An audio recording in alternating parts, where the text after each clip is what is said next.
on earth did you guys think of this? Mina Eijirou stood in awe in front of the large tapestry and engineering of what looked like an oversized tent in the lounge of Kirishima's home, draped towards what other pieces of furniture were around to act as pegs to the construction. Pillows and pieces of lounge seating splayed across the floor, while the large blanket that made the tent was decorated with tinsel and Christmas lights that dazzled amongst the dim mood lighting of the room. Both yourself and Kirishima stared at one another, knowingly, unknowingly, what to tell Eijirou, or how to explain the pillow and blanket fort in general. Started Kirishima. Well, You added with uncertainty. you two would make great parents. Interrupted Eijirou with a chirp in a tone, one that struck your heart, pierced as if an arrow drove through it. Whoa, Eijirou, pump the brakes! Retorted Kirishima with a slight panic in his voice, feeling the embarrassment swell into his cheeks and his ears. What? Our bonbon isn't good enough for you? Teased Eijirou, grabbing hold of your shoulders and hugging you almost possessively in her arms. You stiffened in her embrace, still reeling over her last statement and unable to look away from the embarrassed look on Kirishima's face. The both of you stood agape, slack-jawed and unable to counter with a cohesive word before Eijirou grinned cheekily and released you from her grasp. You two are so easy sometimes. She continued with a razz, her tongue sticking out playfully. You come off too strong. Retorted Kirishima, watching the sigh of relief on your face. Well, we should get some of the treats started, right, Bonbon? Huh? Oh, yeah, right. You immediately piped, snapping out of the dumbstruck reverie you caught yourself in. Eijirou and yourself soon marched into the kitchen, passing Kirishima before he quickly grabbed a hold of your hand, pulling you back in surprise to catch the slight embarrassment that still flustered on his face. I'm real sorry. He apologized, his eyes following Eijirou before she disappeared into the kitchen not far from the lounge. It's okay.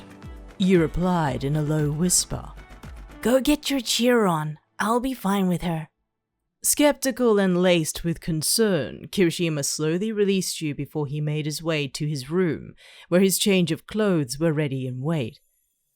Parting ways with the tall and burly man felt odd with that sense of worry yourself.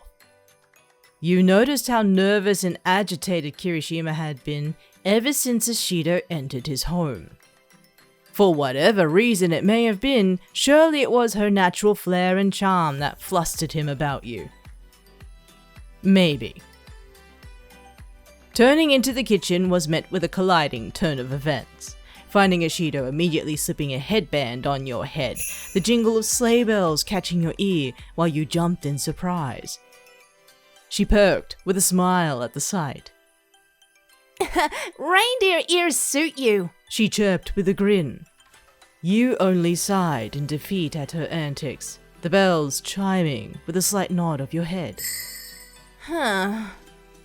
Eggnog? You simply asked. Can't wait! She piped. I want to know what this infamous concoction you have brewing that would floor Midoriya's. Well, the trick is in the mix and ratio.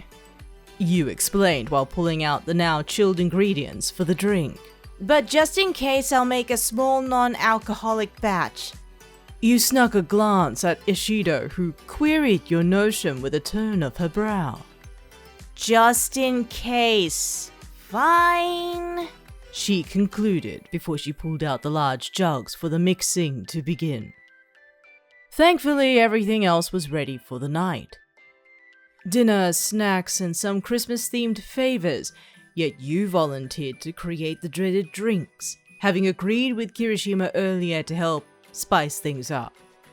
Eijirou had arrived earlier than most, partially due to her curiosity of how this brew was to be made and wanted to see you in action.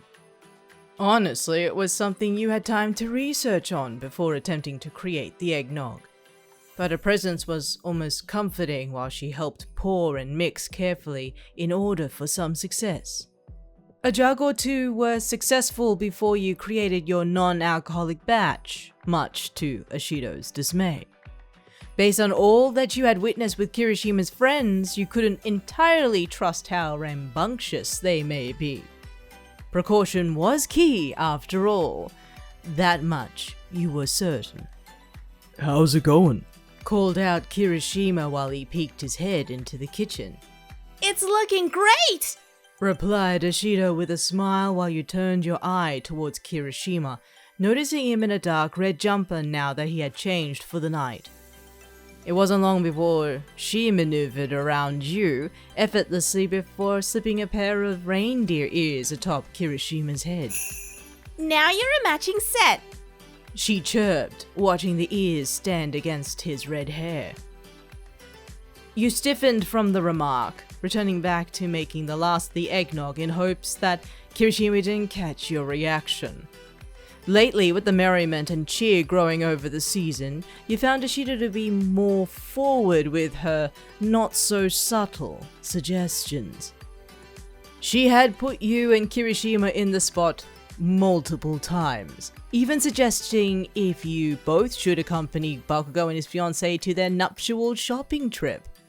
As fun as that was, she was becoming awfully more adventurous with every sly turn of phrase. She was the life to a party, but also the proverbial matchstick that could light a bomb. Now we all have horns, she joked coyly.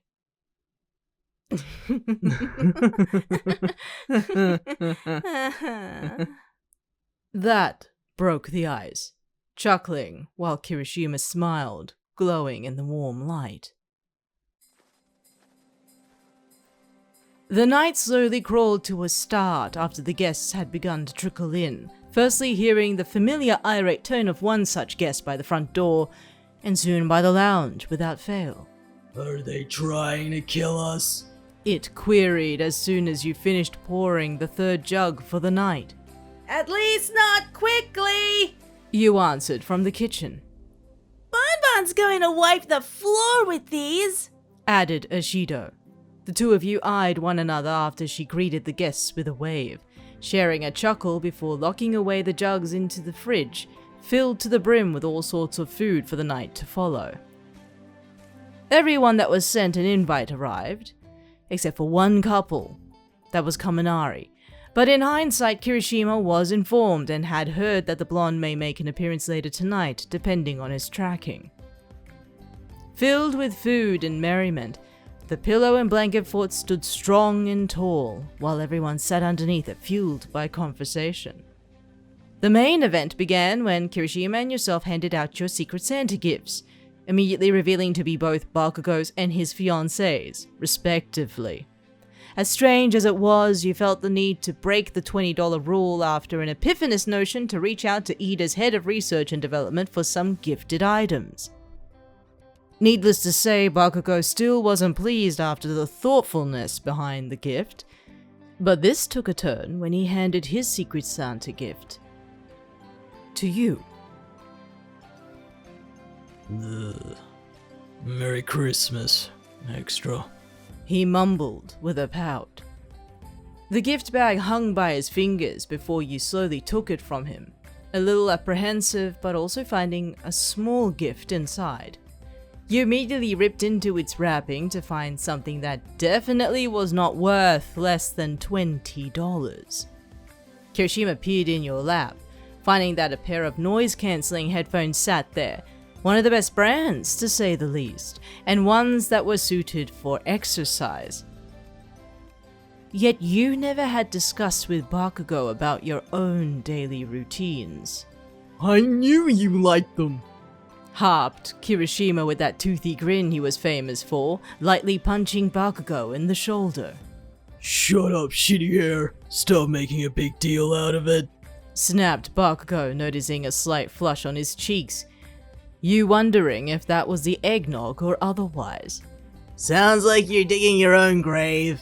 Nonchalantly piped Sero, also with that wide smile of his, knowing he was furthest away from the blonde to make such a statement. Soy face, I'll make you eat your words. Laughter drowned out the harsh tones, but having learnt of Kirishima's group of friends, it was evident that the respect was there, smiling at the sight of the gift before ripping into its packaging. It was true in this case that Bakugo was a thoughtful person through that scowl. Observations and descriptions made by Kirishima no less throughout the course of your relationship.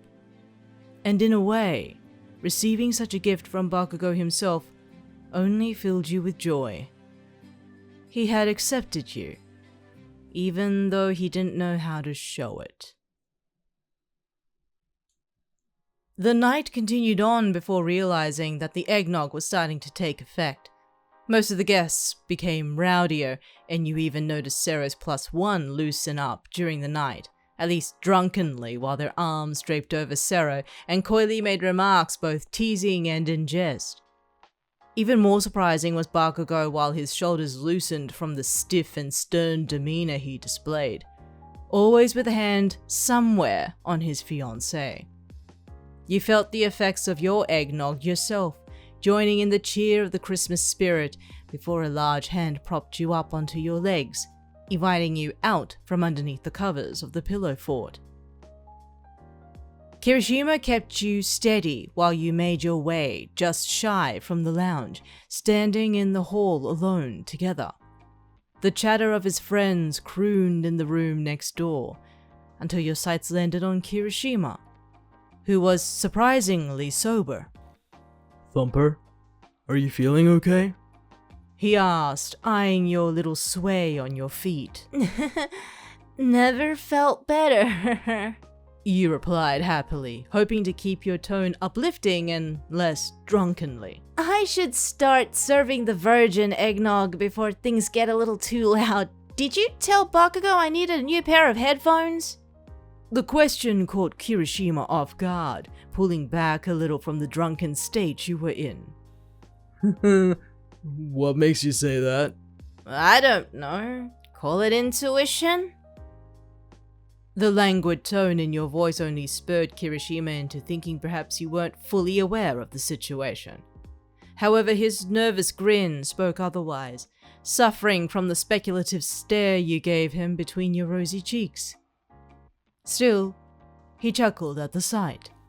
I think somebody's had too much to drink. He teased. That's why the virgin eggnog needs to make its grand entrance, you reasoned. Kirishima only gazed at your reactions, holding you against him while he eyed the hallway. For a while he swung you a little to maneuver around the space, taking in the little ride, but also growing a little dizzy with his hesitant step. He was directing you while he held you, taking large steps before he finally stopped, as if situating himself on a spot already rehearsed. Dreary-eyed with sleep and reclaiming a little sobriety, you glanced above Kirishima, focusing your attention on something small hanging by the light fixture in the hallway. Mistletoe. How Cliché. I know. admitted Kirishima. His cheeks felt like they were burning, not helped by the heat of his home filling the space with guests as well. Eijirou? You slowly whispered, catching his eye towards you while you surrendered to the eggnog that coursed and warmed your body. Your hand pressed against his chest, lightly pushing into it without not even a flinch from the man. He was firm, steady, and unmoving, always keeping you in place. Despite the troubles that laid waste to the city, it seemed Christmas was a time left sacred to reprieve. You felt lucky in this moment to share it with the one person you never thought would have been a part of your life. Kirishima felt the warmth radiate from your skin, cupping your cheek while you leaned into his large palm. He knew better that you were inebriated, if only a little. Being the host to his own party did require him to be the sober one for the night, but your eyes glowed under the mood light, hearing the voices of his friends and guests drown in this moment. He leaned in closer, slowly gauging your response before he felt you lean towards him, standing on your toes to meet him as if it were a natural flow. He gently met your lips, feeling you return with the warmth of your glow surging into him.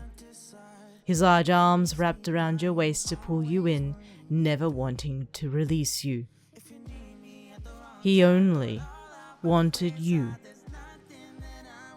As if time had allowed this moment to transpire, it also stilled, leaving you and Kirishima alone.